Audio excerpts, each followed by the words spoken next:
Hey everybody, and welcome to this fantasy football video for game week 3. Now, firstly, I apologise for not having game week 2.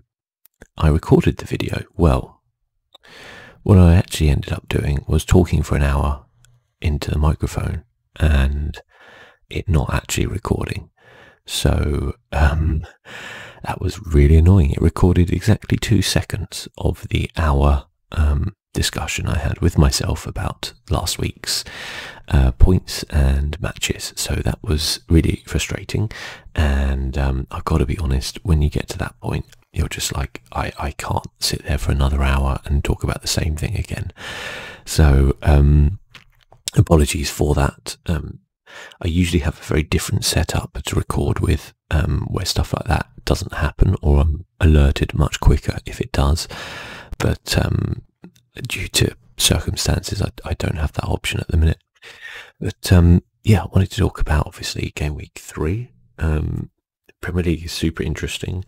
I just wanted to talk about the points quickly. This was one of my worst weeks ever. I was luckily saved by Liverpool. Before then, I literally didn't have anybody score more than a 2. Only Werner was captained. I dropped Vardy and put Werner in. Now, with hindsight, that was obviously disastrous. But with foresight, it made total sense. Leicester were playing Man City. Chelsea were playing West Brom. They're both about the same price. What do you do? But safe to say that it was not a good week for me, and I was below the average by a long way. Yeah, so disappointing, but I had planned anyway to use my wild card next week, so I will do that, and I will have a look at what's going on for the foreseeable future. I think we have a much better idea of which players are performing at the minute and which are struggling, which teams are performing, which are struggling, and which teams are going to possibly struggle with fixture, build up, etc., as we go through. But let's go to the results and start. I guess where we start is Brighton, Man United. I firstly want to get the elephant in the room out of the way, which is the handball rule. So, lots and lots have been made about the handball rule and how it is impacting games. It's ruining. It's the end of football. It's ruining football, etc. I don't believe that the handball rule is ruining football. I think the issue is that the rule itself is perfectly fine. The issue is that we now live in a football world where every single microscopic detail is there to be instant replayed and fed back to referees. So whereas things might be so slight that you would barely even notice them unless you were really looking for them, with a team of people looking at instant replays, we now have a situation where everything is picked up. And when everything is picked up and you have very clear-cut rules, people will say that the rule isn't clear-cut, but it is. It doesn't leave any interpretation. That what you have is a situation where things will get pulled up, and people talk about how we're coming in line with the rest of Europe. Like, this was a thing last year. You saw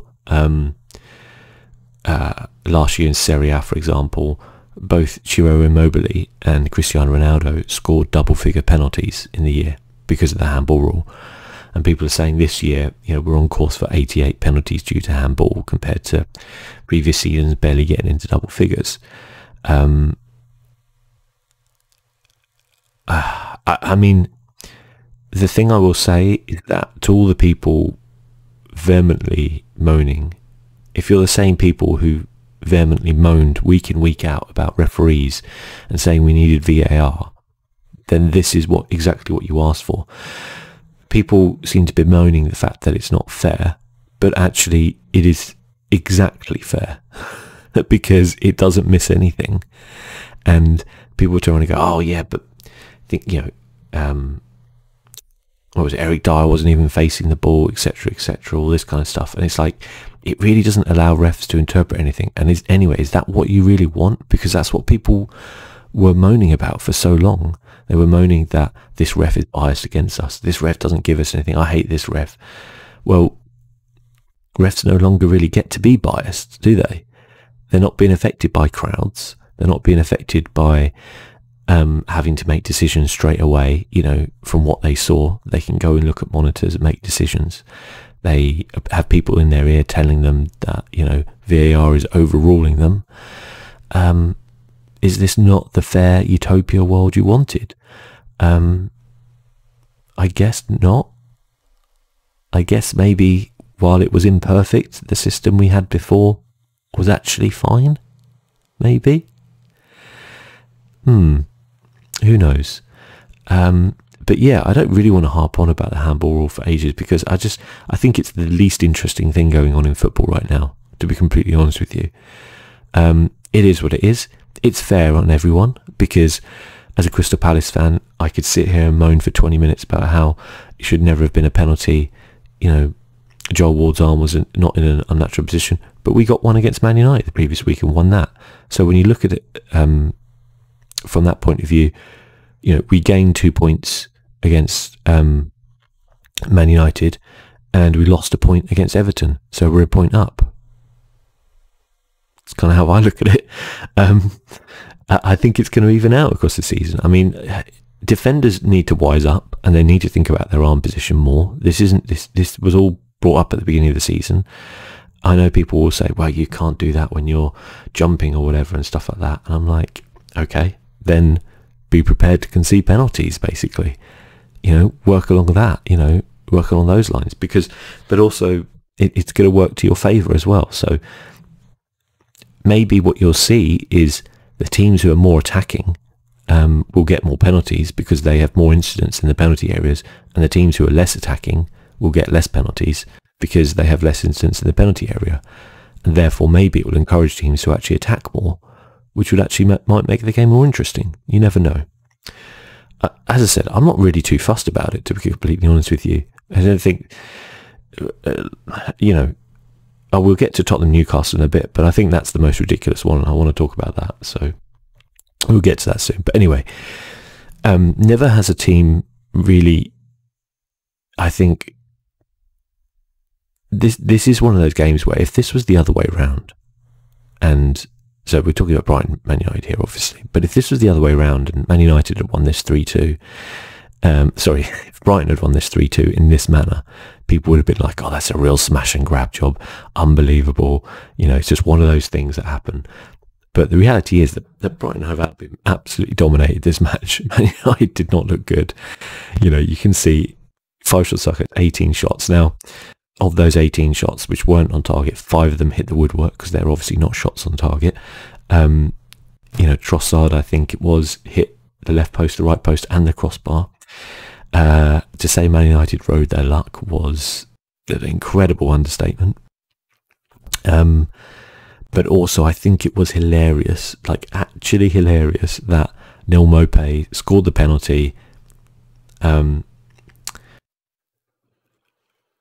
with a Panenka, and then went off and did the Mbappe crying celebration to the cameras, and then later on gives the penalty away for Fernandes to score. I just thought that was hilarious. I don't know anyone who wouldn't think that's hilarious. Well, Brighton fans obviously, but I did. Yeah, but Man United are not playing well at the minute. I find it so distasteful the way their fans are baying for blood for the transfer market. Oh, the Glazers, they need to sign Sancho for 100 million. This is what we need. When you've been signing players for seasons and you've still been shit. You've been spending millions every season and you're shit. Maybe it's not the players. Did we think about this? Maybe it's not the players. Maybe when you look at this Brighton team and you see a manager with a succinct system and style come through, using players who wouldn't even like get near the Man United bench on a good day, come out here and outplay Man United. Maybe it's not the players. Maybe it's the system. Maybe it's the manager.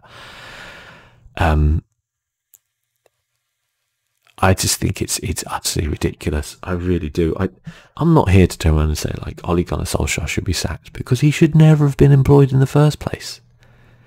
It's utterly ludicrous that you gave one of the biggest jobs in the world to a guy who had managed Mulder and Cardiff. And honestly, Mulder he did fine at, but Cardiff he got relegated. Like, what even is this? I don't even understand this world. We'll talk about it with Chelsea later in terms of managers walking into jobs which they are clearly not ready for. Football at the highest level is not mucking around. The marginal gains that you need to dominate as a team in the way a team like, say, Liverpool is doing at the minute,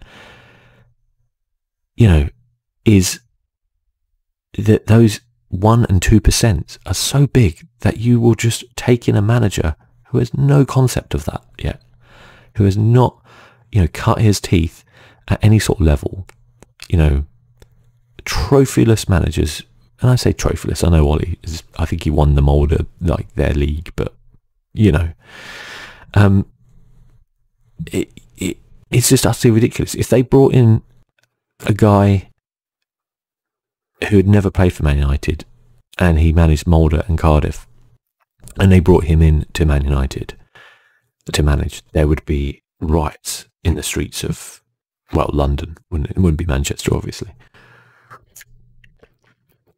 at this. So why do we think that just because Ole Gunnar Solskjaer played at the club, he is going to automatically make a good manager? Which of the managers who played under Sir Alex Ferguson have gone on to have great success as managers? Paul Scholes at Oldham, Ryan Giggs, probably Steve Bruce. Probably Steve Bruce is the one who's had the most success. I'm not sure he's actually won anything, Steve Bruce, apart from promotions, I think, maybe.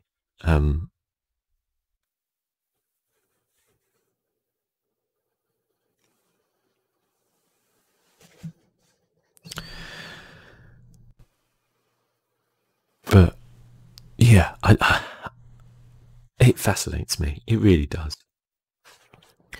Good coaching, good training, a well set up, well run club, and Man United would be challenging for, they would be absolutely challenging right now at the top of the league with that team. And anybody when you look at these players, I don't know how much they spent on Lindelof. I think it was 30 plus million. Harry Maguire was like 70 million. Luke Shaw, I'm sure they spent like 30 million. Wan-Bissaka was like 45 million. David De Gea was not a huge amount, I guess, in today's market, but a lot for when he was. Pogba was 100 million. Rashford and Greenwood are obviously academy products. Fernandes was 65 million. Mata, I'm sure, was about 20 million. Martial was about 20 million. I'm sorry, when has the Glazers not spent money? I don't think they're good owners. Okay, I'm not saying that, but what I'm saying is that these people who seem to think that Man United are behind everyone because they're not out there spending millions right now, and I'm like, you have millions spent. From the Glazers' point of view, they're probably looking at this going, hang on a minute, we've spent millions over the last few seasons and we've moved absolutely nowhere. Why is this? Why is this happening? On the bench, Eric Bailly, he was tens of millions. Fred, tens of millions. Donny van de Beek, 40 million. There's a few people there who've come through the youth academy as well. But I've said this before about Man United. Where are those young players coming through? Where's the next Rashford, the next Greenwood? Where are the defenders? I just think, taking nothing away from Brighton, and I think Brighton are a very well set up club, very well run club. I think they have a clear philosophy on how they want to play and how they play. They were very unlucky. I think they'll be absolutely fine this season.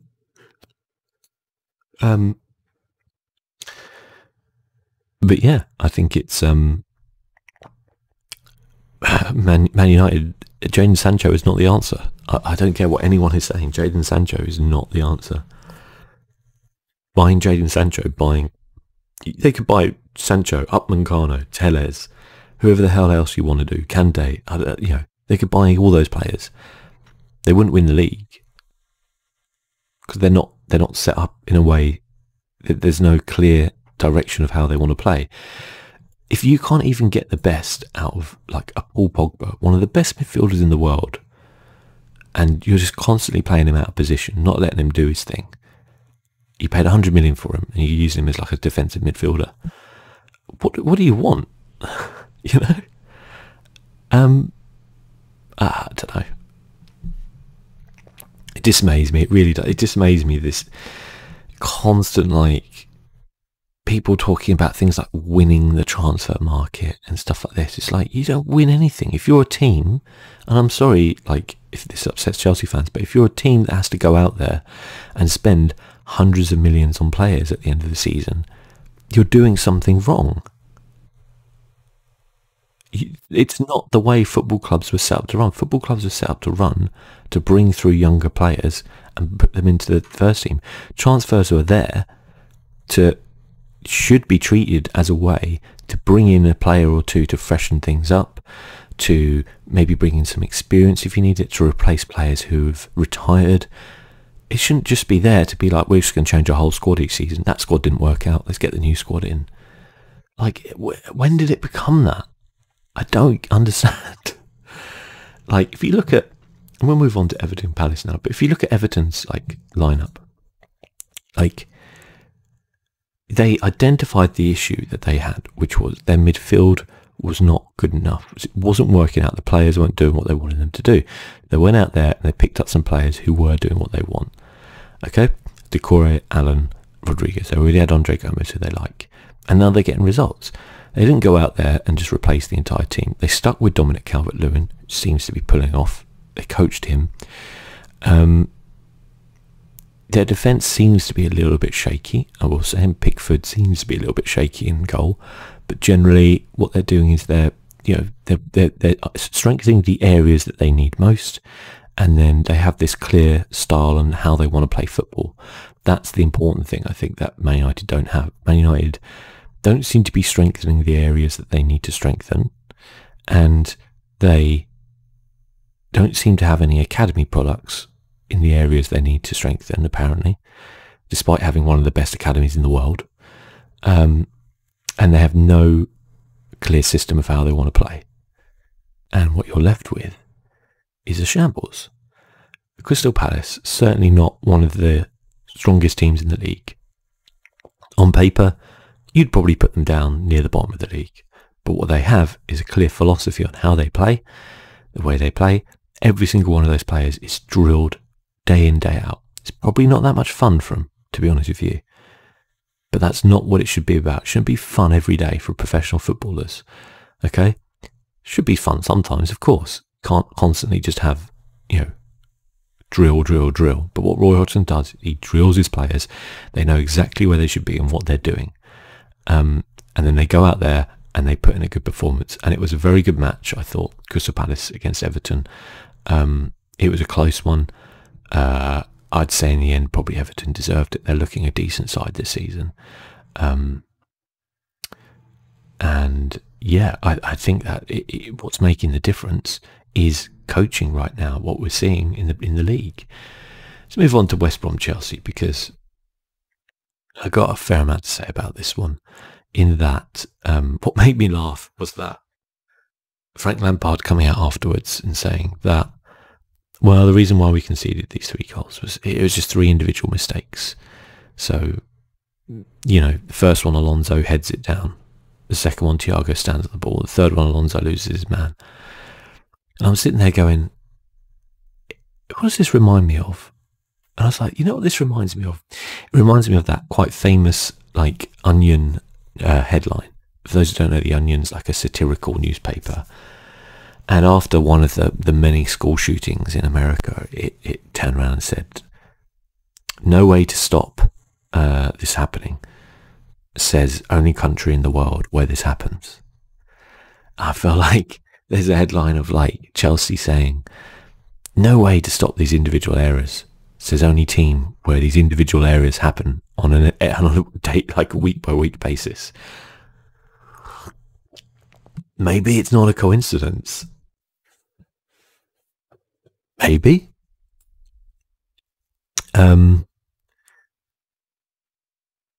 For example, Marcos Alonso. Everyone seems to be berating Marcos Alonso. He's been at Chelsea for quite a while. He's won the league with Chelsea. He's played 30 games a season for like those years. I don't think Marcos Alonso's that bad a player. I think the problem might be the system. The problem might be that you're playing Marcos Alonso in a position that he's not really used to playing in, or that the chopping and changing of the back four at Chelsea is a constant issue, whether it's or back five, I should say, the goalkeeper as well. Yeah, I find it very weird. The thing which struck out to me, and it was brought up actually on a podcast I was listening to, and they said that, you know, Frank Lampard, he's laid out these issues, and there's a similar thing, I think that Klopp did actually, and they were talking about Dejan Lovren, and Klopp like pointed out like these individual mistakes, and then he pointed out how he was going to fix them, and Frank Lampard didn't do that, I think, which was very telling, was he pointed out these mistakes that these players made, and then he didn't say how he was going to fix them. Now you might argue and say, well, listen, Frank Lampard can't fix Thiago Silva stepping on the ball. You might be right. You might be right. But also, I feel like definitely the two Alonso ones could be fixed. And people will say, well, they'll be fixed when Ben Chilwell comes in. Will they? From my knowledge and understanding of Ben Chilwell, he's a very attacking left back and not known that much for his defensive capabilities. Very similar to Marcos Alonso. Not really sure that that's the same thing that happens. For me, and I look at this as somebody who obviously doesn't know the full story with Chelsea, doesn't watch them in training, doesn't do anything. But for me, what I look at is a team that has this multitude of incredibly talented players and a manager out of his depth. I truly feel that. The Kepa situation, I think, is one which is super interesting. I don't think Kepa Arrizabalaga is a bad goalkeeper at all. I think he absolutely needed to be dropped. I think they need to... I think them going out and just buying another keeper, while short term is great, I don't know how they have the ability to just write off Kepa like that. And I think that Kepa will be... This is what I see happening. Kepa's going to be bought by a club at some point for a knockdown price, maybe like 40 million, something like that. A club like Atletico Madrid or someone like that. I mean, I know they got Oblak, but you don't know what's going to happen there. Or an Italian club, and then he's going to turn into a world-class keeper because he'll have a steady defence in front of him and a manager who has faith in him. I can see that. I can 100% see that happening. People talk about his terrible save percentage, but what they don't talk about is the fact that that's constantly happened to Frank Lampard keepers. Their save percentage when he was at Derby, it was the same. It was the same before Kepa. Willy Caballero's had the same thing. Their save percentage goes down under Frank Lampard for goalkeepers because the defence doesn't get sorted. Frank Lampard just seems to have no idea how to sort out defence.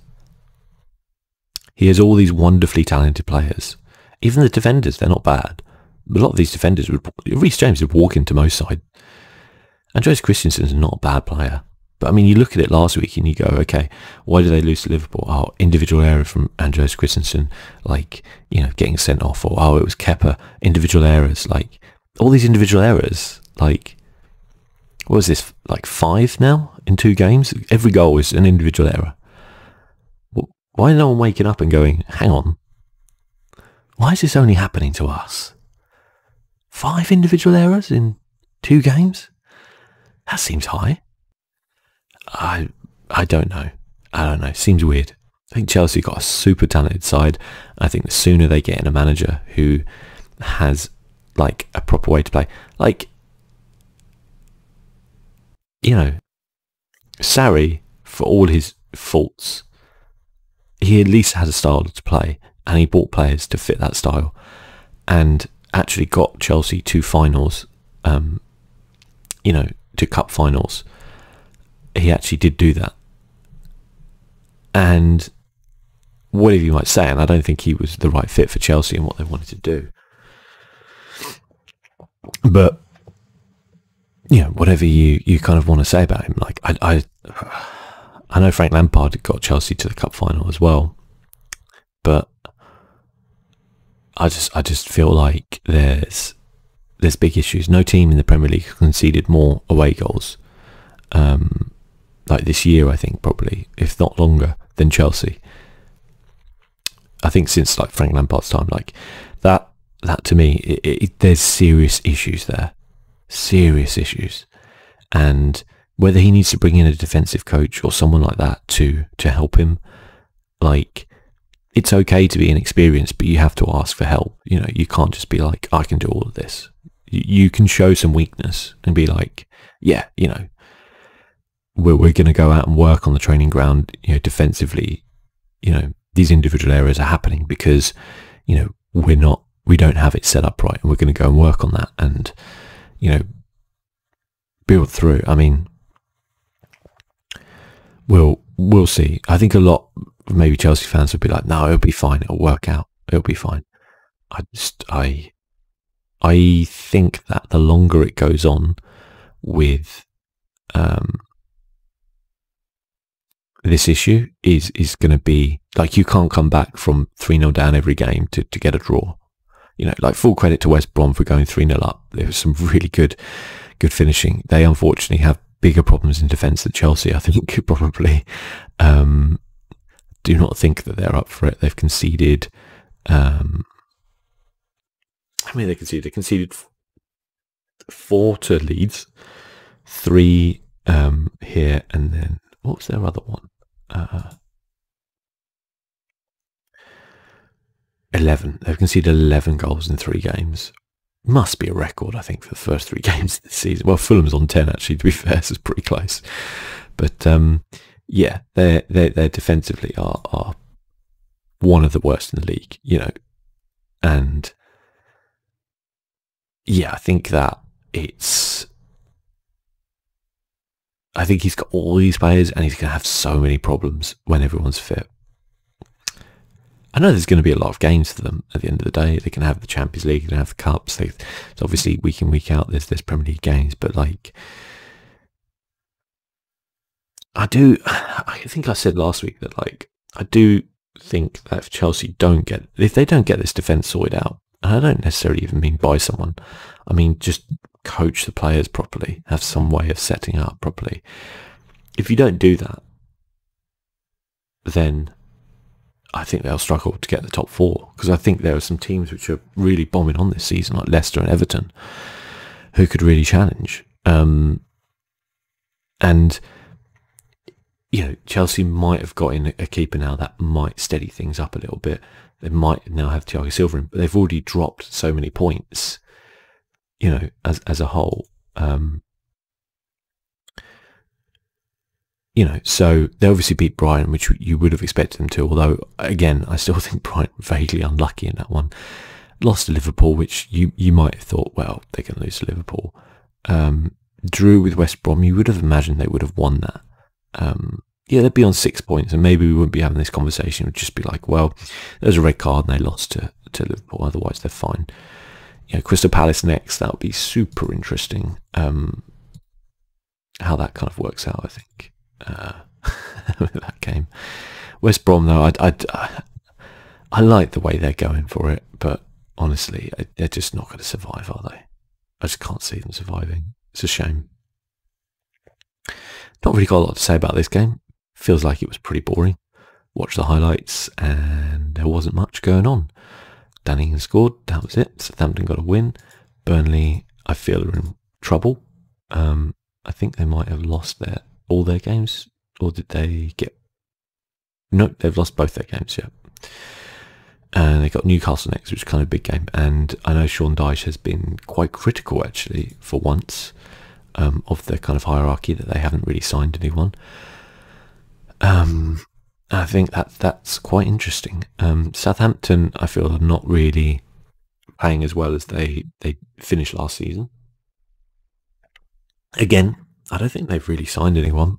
And as I said before, like, I don't think you should be replacing a whole squad, but you definitely need to sometimes freshen up.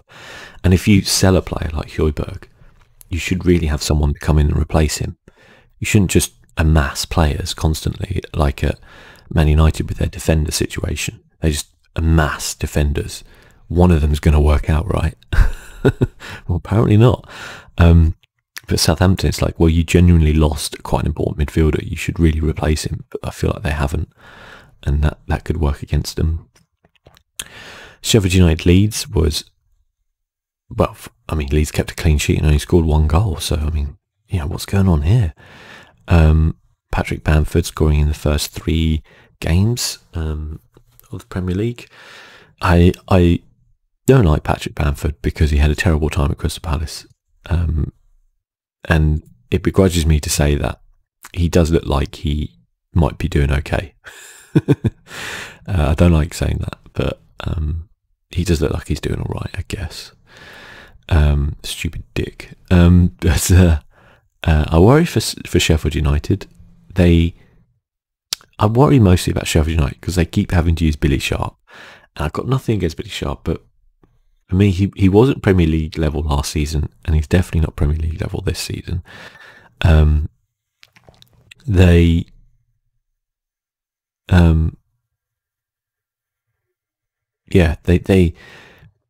feel like strikers have always been an issue for like Sheffield United. Like Ollie McBurney feels like he's a good striker, but he doesn't really seem to back it up with the goals. He got 6 last season in 36 games, which is, it's not really what you want from your striker, is it? I feel like he's like one of those really hard-working strikers who puts a shift in, but, you know, David McGoldrick, I imagine he didn't get that many. Yeah, he got 2 last season.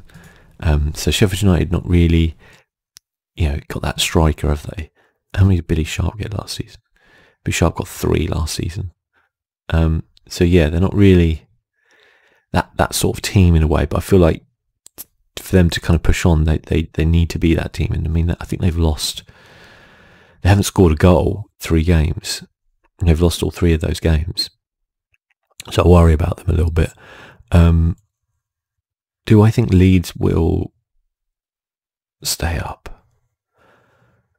I mean, when you look at them, they're in 7th. You know, they've won their last 2 games. And I mean, let's be fair to Leeds. All they've got to do is beat the teams at the bottom. They don't have to beat Liverpool or Man City. No one's expecting them to do that. But if they can beat these teams, I guess they stand a good chance, don't they? So I think I thought defensively they would struggle, but I actually feel that they might be all right. I mean, they're well on their way, so fair play to them. Do I think they'll, stun the league up the table? Maybe not, but they don't need to do that. They just need to stay in the Premier League at the end of the day. Spurs Newcastle. Now this is an interesting one because again, like everyone's talking about the penalty and how Newcastle didn't really do anything the whole game and Spurs did. Carl Darlow saved a lot, but like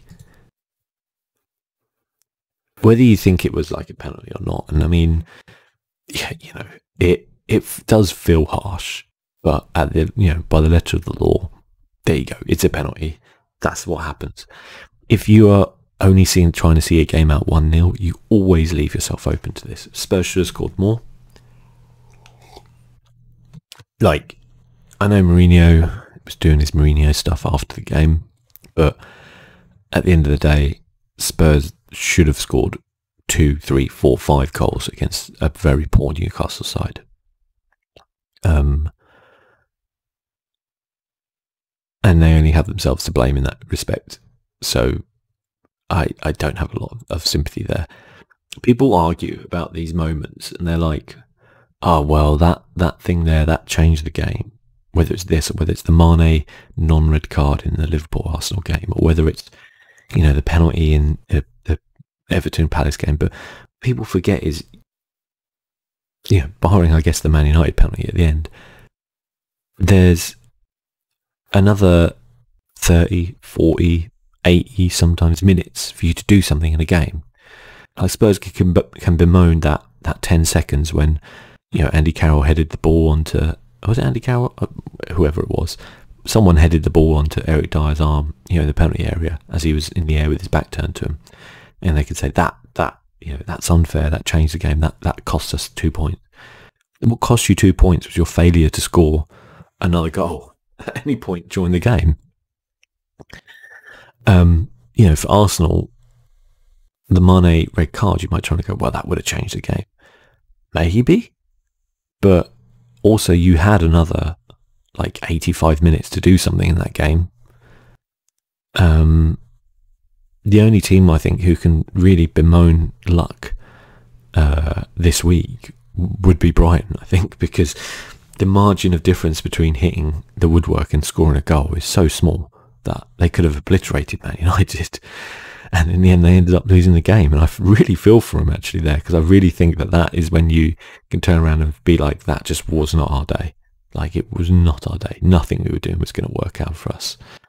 But yeah, people talk about these, these decisions going against clubs, stuff like that. But how long did people bemoan things like Fergie time at Man United and, how Man United never get penalties given against them at Old Trafford, this type of stuff. Well, that's not going to happen anymore. Everyone's on a fair level. And if that means that the big teams don't get their, what they think is they're due, then fuck them, I say. Mourinho talking about how Spurs are not a big team, they don't get the respect because they're not treated like a big team, is it literally says there, he's literally saying that when I was at Man United, we would get decisions because we're a big team. Fuck them. It should be fair. Everyone on a fair pitch, on a fair level field with fair refs, and let's see who's the best team. And if you can't score more than one goal against Newcastle, you have yourself to blame. That's my opinion. Leicester did a right old job on Man City. Man City were an interesting one this season. They, I hate it when teams come out afterwards and are like, oh, well, they just set up to defend against us, blah, blah, blah. And it's like, you're fucking Man City. What do you think is going to happen here? Teams can play against you however they want. It's ridiculous to be like, no, you should come out and attack us. Give us the space at the back so we can damage you. Grow up. Leicester played that absolutely perfectly. Jamie Vardy was phenomenal. That was the real difference, I think, that Leicester had this forward who was fantastic and Man City had no forwards. How does a club like Man City end up with playing Liam Delap, a 17-year-old forward? It's fascinating, isn't it? A team with all the money. They went out and just paid 60 million for Ruben Diaz, a defender. Interesting, isn't it? I think Man City play a very similar way to Liverpool in that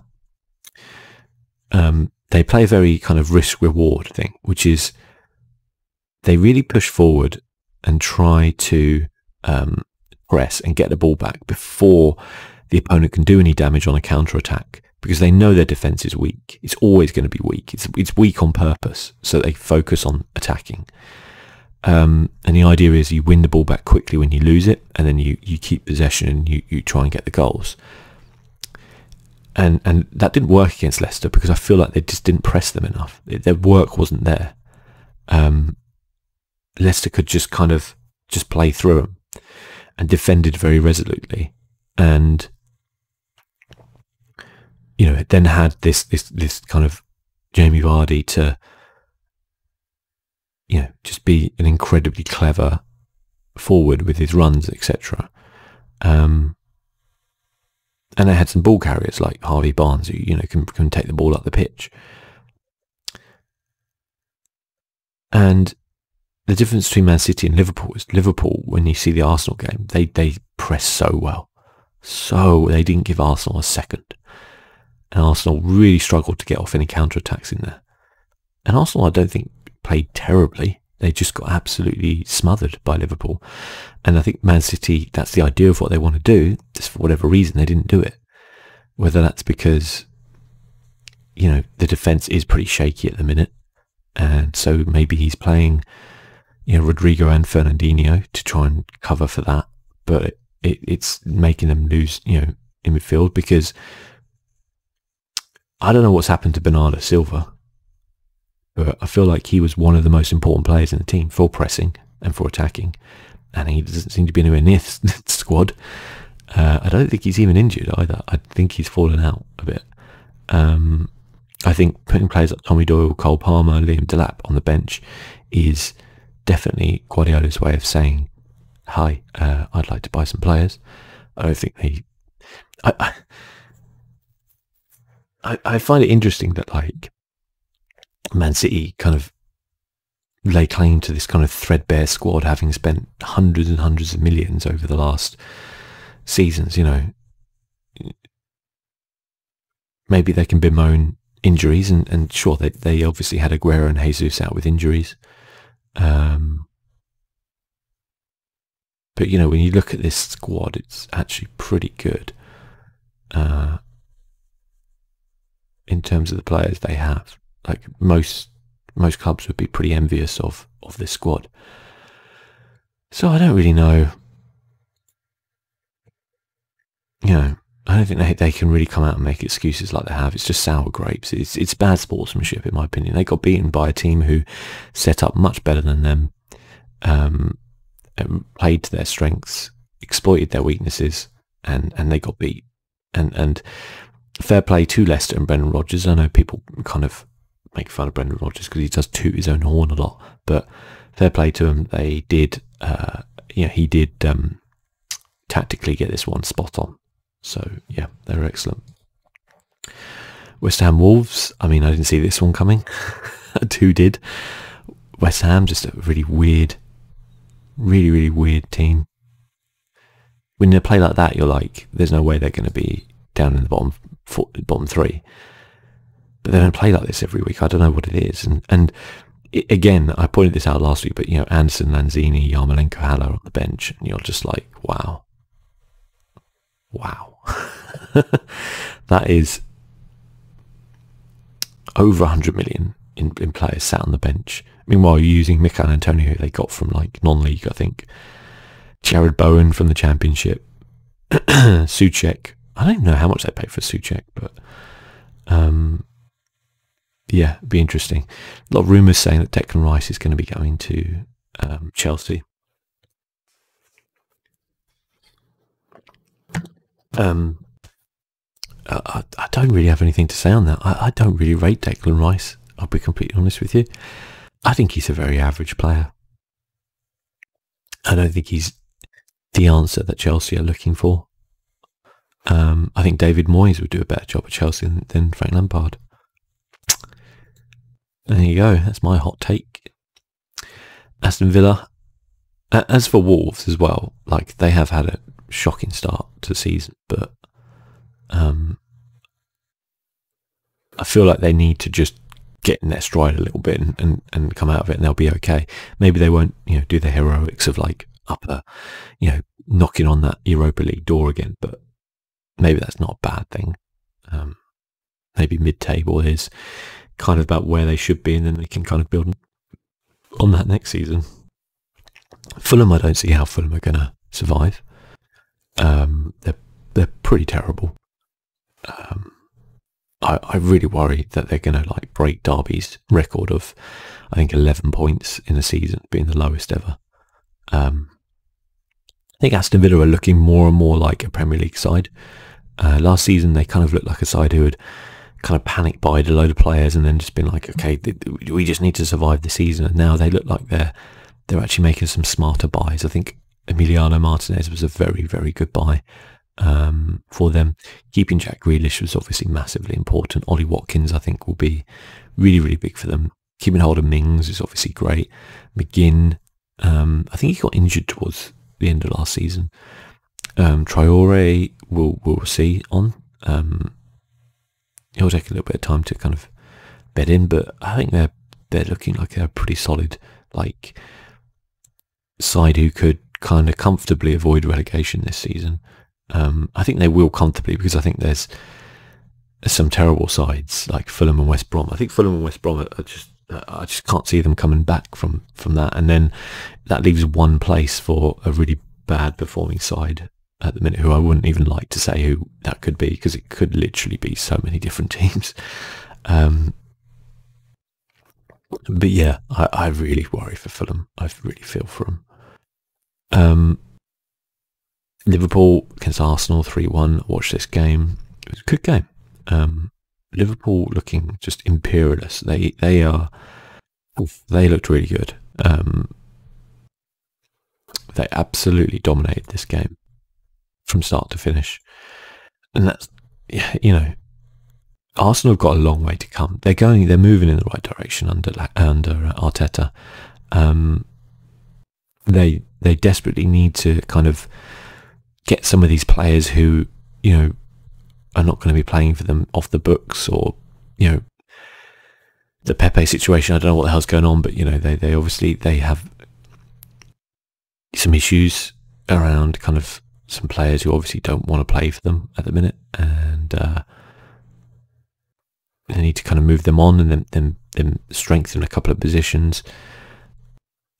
I think at the minute, the only position I would say where they really could afford to get in a player better than what they have would be like midfield. I think El Nene is not quite the answer they're looking for, playing with Xhaka in that kind of central two. I think they need somebody a bit more dynamic there. Lacazette, I think Lacazette plays, it's a very, very, very good striker. He's got 3 goals in 3 games, but I don't think he fits this system where that Arteta wants to play. And I think that's the issue. I think he could go to another club and be a great success. I just don't think he quite fits. I don't want to say the work rate, because I don't want to call him lazy, but I just think that his natural game is not to be a pressing forward. He's more of a kind of out-and-out goal scorer, and he will score goals, and he is proven Premier League goal scorer. And you know, if I was a club, you know, who needed a goal scorer, yeah, I know like a Sheffield United would probably, yeah, Lacazette probably wouldn't go, but yeah, if I was a Sheffield United and I had 30 mil, I'd probably make a cheeky bid for Lacazette, because I think he would work wonders in a team like that. But I think for what Arsenal want, he's not quite there. Yeah, so we'll see. I think Arsenal, there is a ceiling, I think, of what these players that they currently have are able to achieve. I think that ceiling is probably 4th. I don't think they're really going to be able to achieve much more than that, but that would be a stepping stone if Arteta gets them there, to kind of push on. We'll see. But yeah, I feel like they lost Ozil a while ago, and they haven't been able to replace him. And they obviously didn't lose him. You know, he's there at the club, but they lost his spirit essentially. And yeah, they kind of need that player to help kind of knit things together a little bit more. Defensively, I mean, yeah, they are what they are. I think Saliba and Gabriel, once they kind of like get used to the league and come in, will give them some really good options. I'm not sure Rob Holding, David Luiz are what you're looking for right now. And I like this system where it looks like they're kind of playing three at the back with kind of wing backs, but then it kind of can also change to a back four with Heller and Bellerin dropping back and Maitland-Niles kind of moving a bit kind of into midfield, central midfield. Like, I quite like what they've got going on, but I think they're just, I mean, they got outplayed by probably the best team in the world right now. And that's not a disgraceful thing to happen. Like, Liverpool were superb from like player to player. They were superb, and they probably could have scored and should have scored more, but you know, there you go. I think Trent had a little bit of a dodgy start, but he looked really good in this game. I think Robertson as well, he obviously fluffed up to let Lacazette score, but you know, scored a great goal to kind of bring that back. And I think that's the thing about Liverpool, is like, this is when you know they're a great side, is like when they let that goal in, they just looked angry. They just looked like, no, this is not happening. And not in a kind of like a wild kind of lose your head panic way, but in a kind of like determined kind of, this is not going to happen today, we're going to win this match sort of way. And it's almost scary, you know. They just look like this kind of like this, I don't know, like this tiger who's just been starved, you know, when they haven't been. You know, they won the league last season, but they just look really good and really hungry this season. And fair play to Klopp. That is what good management gets you. A lot of these players, I've said this before about, you know, Liverpool, a lot of these players were not superstars when they came in. You know, Bobby Firmino, people were calling him a flop before Klopp came in. You know, Wijnaldum had a decent time at Newcastle, but I don't think anyone thought he was going to turn into, you know, this fantastic midfielder he is. They've certainly spent the money, like no one can argue that. You know, Alisson was a good buy, but you feel like all the players they've purchased have gone on to be better than you probably thought they would be. Like Alisson, we knew he was a great goalkeeper, but I think he's now one of the best in the world, if not the best in the world. Van Dijk, we knew he was a good defender. He's probably now the best in the world. You know, Robertson was a great buy. Gomez, good buy as well. Trent came through the youth ranks. Fabinho, again, we knew he was a great player, but he's gone on, I think, to be better. I think Keita hasn't quite lived up yet to the billing that he kind of had, but Sane obviously has gone on to be one of the best players in the world. Salah, again, no one expected him to kind of work out the way he has. Jota comes on, scores a goal. Yeah, I think they're just looking like just a really hungry, really good side, and they're going to take some stopping this season, but you never know what goes on. They're going to have a lot of games this season, and injuries are going to play a big part, and this is essentially, I think, their starting 11, you know, apart from probably Jordan Henderson. And if they get lucky on injuries, then they'll be fine. If they don't, then, you know, they're going to struggle like everyone else. So it's going to be a weird old season. We're already starting to see players pick up twinges here and there, and then with the games coming so thick and fast, you don't just lose a player for 1 or 2 games, you lose them for 4 or 5 games, and that really makes a difference.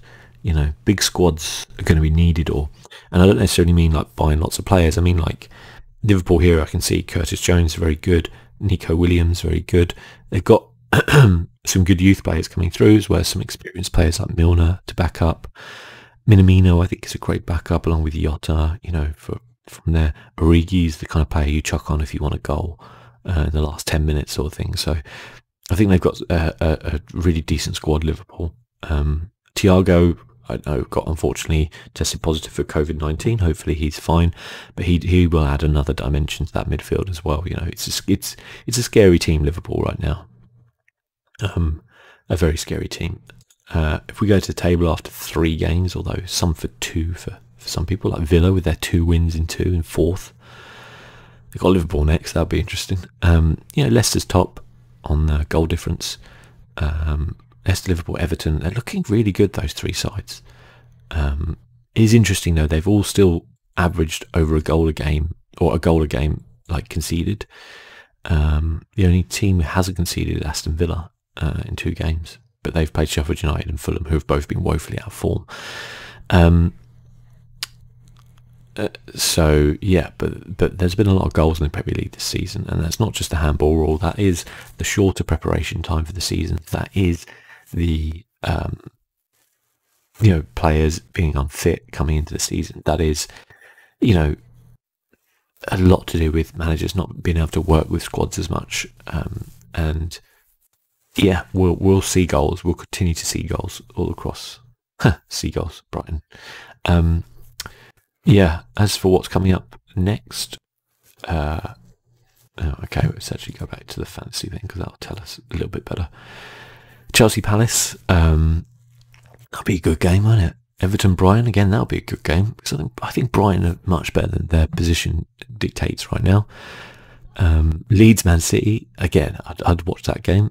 Newcastle Burnley, I would not watch that game if you paid me. Leicester West Ham, that would be very interesting. Southampton West Brom, I wouldn't waste my time on that game so much. Well, it might be quite interesting. Arsenal Sheffield United, that will be quite interesting to see if Arsenal, they've often come unstuck against very good organised defensive teams, but Sheffield United look ropey this season. At the beginning they look sluggish coming out of the blocks. Wolves Fulham, two teams struggling at the beginning of the season, will be interesting. I would bet on Wolves to win that, but we'll see. Man United Spurs, oh, that's going to be tasty. And Aston Villa Liverpool. So yeah, some good games coming. I will say, like, it doesn't, I was saying this to someone the other day, that I feel like this season is not,